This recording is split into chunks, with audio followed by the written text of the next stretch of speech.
Soyez les bienvenus si vous nous rejoignez, il est 17h45, on fait un nouveau point sur l'actualité de ce lundi 10 février.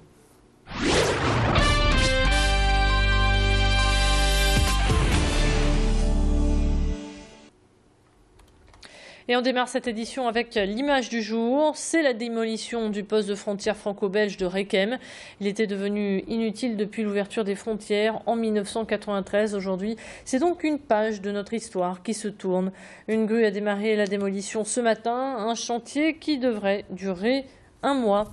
La ministre belge de la Mobilité se rendra sur place demain. Côté circulation, pas de difficultés particulières à vous signaler. Gros plan à présent sur le collectif Kif Kif qui lutte contre les discriminations. Né en mars 2012 sous l'impulsion de l'association d'insertion Iris Formation, son directeur déplore une situation inquiétante sur la métropole lilloise avec une augmentation de 80% des actes discriminatoires entre 2010 et 2011. Des bénévoles de ce collectif ont tenu à démontrer qu'aller en boîte de nuit était devenu compliqué. Le choix des videurs s'arrête bien souvent à la couleur de peau. Munis d'une caméra cachée, 3 binômes d'ethnies différentes se sont présentés devant 11 établissements du secteur Masséna-Solferino. Les personnes d'origine maghrébine et africaine ont été refusées 10 fois. Avec cette vidéo, le collectif espère faire bouger les choses et faire condamner ces établissements pour discrimination. C'est un débat local. Je pense que la question doit être posée pour que les autorités locales puissent prendre les choses en main et provoquer justement une réflexion avec les responsables d'établissements de nuit pour que ces pratiques cessent. Et lorsque j'évoque l'autorité locale, j'entends par là le procureur de la République, le préfet, la ville. Donc tout le monde doit vraiment se retrouver autour de la table pour vraiment discuter sur les solutions fiables pour que ces discriminations cessent.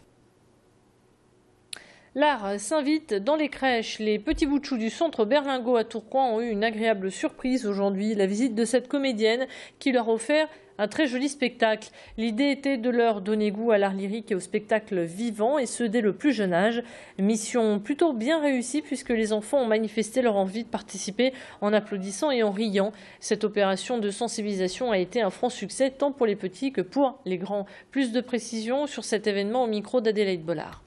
Une manière d'initier, de sensibiliser les plus petits à l'art lyrique, leur donner envie, pourquoi pas d'en faire des futurs spectateurs. Il n'y a pas d'âge déjà pour chanter, puis il n'y a pas d'âge pour la musique, et puis pour le spectacle, et puis pour le bonheur, parce que c'est quand même que du bon. Selon les âges, on sent d'autres réactions. Pour les lettres, par exemple, là, ils sont très petits, donc il y a des choses peut-être, c'est beau ça, ce genre de choses-là, l'interaction qui est très agréable. Si vous avez décidé de vous marier et que vous n'avez toujours pas d'idée pour les faire part, alors peut-être que Gaëlle saura vous aider. Depuis maintenant 5 ans, elle propose des faire-part sur mesure pour toutes sortes d'occasions. Elle s'inspire de vos envies, de vos goûts et de votre demande pour réaliser le petit carton qui aura beaucoup de succès et qui sera envoyé à tous vos invités. Avec un ruban, une plume ou des strass, les idées ne manquent pas. Et le succès est aussi au rendez-vous puisque Gaëlle expédie à travers la France mais aussi en Norvège. Une affaire qui roule pour cette maman au foyer. Idil Gunay l'a rencontré pour nous. Tout simplement en préparant mon propre mariage. En fait, j'ai commencé, je touchais déjà tout ce qui était loisirs créatifs, c'est toujours un truc qui m'a plu. Donc j'ai commencé à faire des faire-part, des boîtes à dragées pour notre propre mariage. Et donc comme je participais à un forum où les mariées échangent entre elles leurs préparatifs, donc on m'a dit que ça plaisait, on a commencé à me demander de faire des choses et donc sur cette base-là, je me suis dit pourquoi pas se lancer. À Lille, la chapelle Notre-Dame de Réconciliation, qui date de la première moitié du XIIIe siècle, s'apprête à faire un joli lifting. Après avoir rénové l'arcade séparant la nef du chœur en 2006, c'est aujourd'hui au tour de la charpente, de la couverture et de la façade de faire peau neuve. Une rénovation à hauteur de 245 000 €.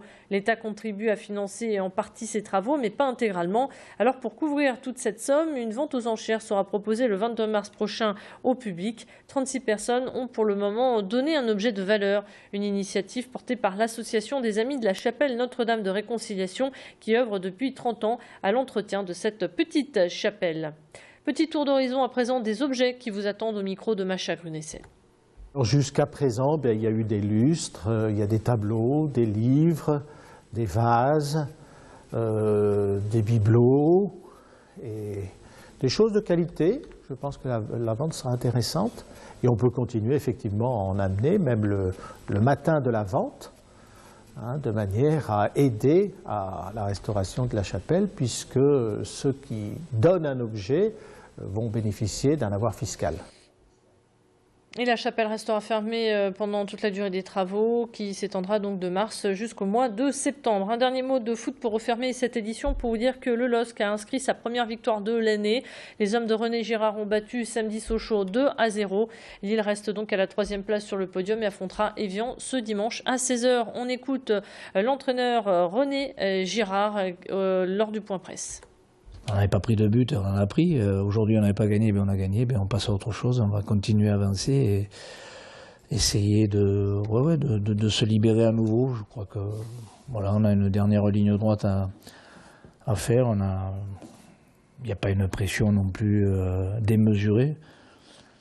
Voilà, c'est de finir pour le mieux. Maintenant, est-ce que ça va être le déclic? Je ne sais pas. Voilà, c'est bien d'avoir gagné, c'est bien de ne pas avoir pris le but, c'est bien d'en avoir marqué 2. C'est ainsi que s'achève cette édition. Merci de l'avoir suivi. À suivre votre météo.